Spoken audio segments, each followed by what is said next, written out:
Barack Obama now is floundering, and I love this.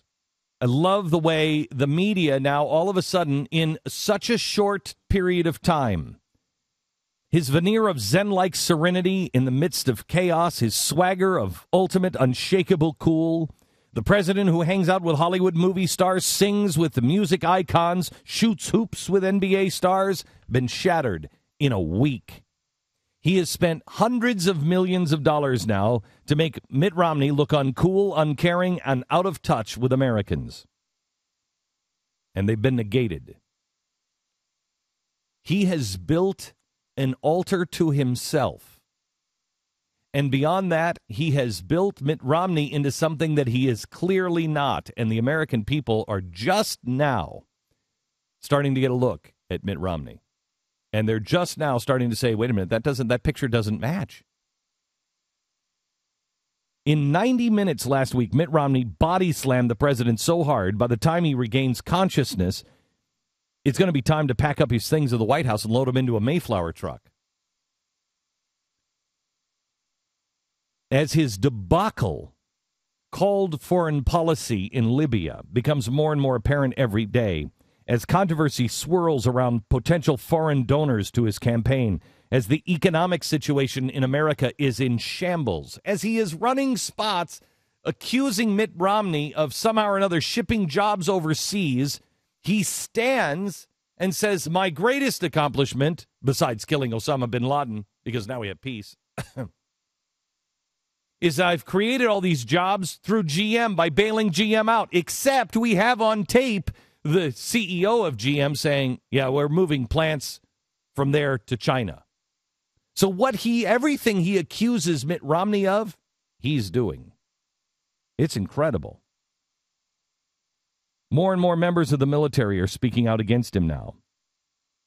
Obama can't stop his desperate attempt to erase his horrific debate performance. Granted, he only, in one poll, he lost by 42 points. And another one had him losing by 52 points. The largest debate beating in American presidential debate history. But any athlete, any coach, any sane person will tell you, put it behind you. Focus on the next contest. Put it behind you. Instead, Obama is trying to rewrite last Wednesday's debate history by obsessing on Romney's vow to cut taxpayer funding to PBS. Nobody in their right mind is even arguing this. I mean, really? PBS is what we have to worry about? Have you noticed the job situation? Have you noticed the deficit situation? Have you noticed the situation in the Middle East? Have you seen the gas prices? He's focusing on Big Bird. Whoa. His strategy with the country metaphorically on fire, and give it time, it probably will be on fire, seems to be just attack Mitt Romney by using Big Bird.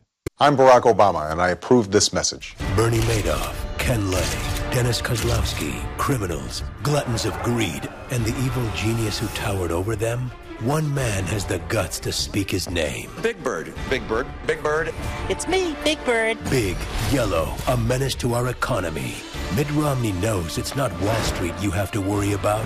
It's Sesame Street. Finally, somebody is cracking down on Big Bird.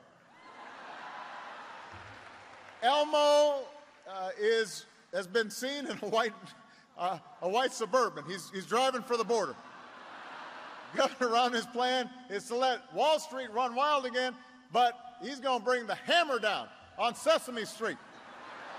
That is, I mean, even his adoring groupies at MSNBC can't figure out what he's trying to prove here. When is the Obama campaign going to stop talking about the debate? You know, one thing that grabs me about the Big Bird. That's a good point.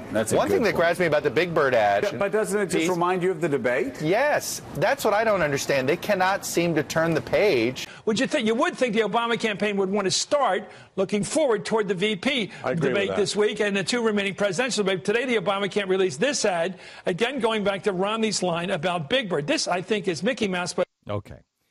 I mean, when you've lost MSNBC, I mean, you just have to start shooting the reporters in the head. I mean, as the president of the United States, you're just like, well, it's time to shoot Chris Matthews in the head now. He's finally gone off the wagon. I mean, what do you do? You're advocates, you're Pravda, and you've lost them. You got to go all Putin on people. That's all you got left. But here's what's great. Here's what's truly fun. It was a week ago, 1 week ago. It was all over. Barack Obama is going to have his second term. Landslide. They'd already swept away this white, rich, unrelatable outsourcer, this unfeeling, uncaring corporate crony, this Mormon. The polls proclaimed it. The media dutifully reinforced it. The Obama administration reveled in it. Then America met the real Mitt Romney. And guess what? America liked him a lot. He made sense. He was real. He genuinely seemed to care.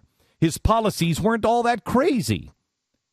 And he politely reminded the 67 million Americans watching that Barack Obama had been president for the last 4 years. He, in fact, had to remind the president that he had been president for the last 4 years.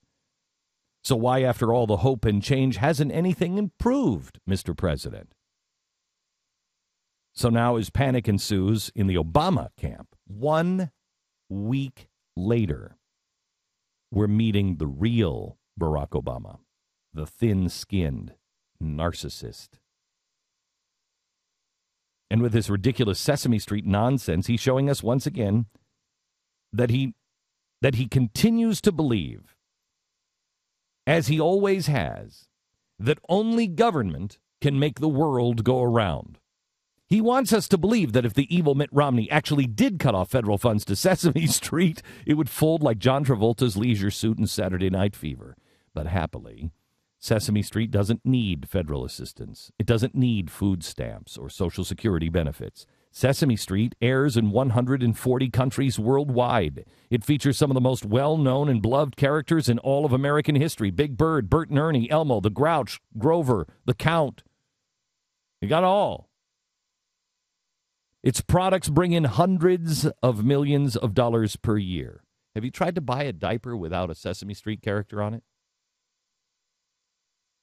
Do you have a plush toy, an app, a coloring book, anything? Why are we subsidizing this gigantic puppet business?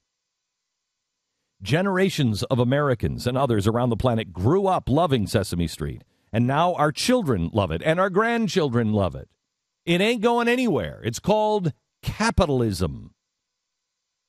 No, if Mitt Romney became president and cut funding to Sesame Street, Elmo wouldn't likely be in a white Bronco headed for the border. More likely, he'd be freed up in the private sector. He'd be driving his brand new Mercedes from Sesame Street to Wall Street. He'd be valet parking his car, strolling into Merrill Lynch to consult with his stockbroker about blossoming investment portfolios.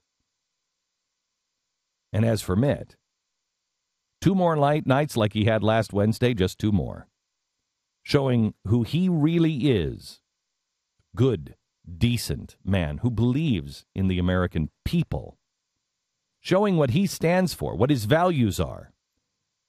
And it won't be Elmo. It'll be Barack Obama that'll be in the white Bronco on the freeway, driving behind the Mayflower van, headed for the Illinois border, going, what the hell just happened? Didn't I tell him about Sesame Street? Didn't I tell him how cool I was? Didn't they see that Jay-Z was hanging out with me? What's wrong with them? And he'll go home never understanding the American people. What a wasted opportunity.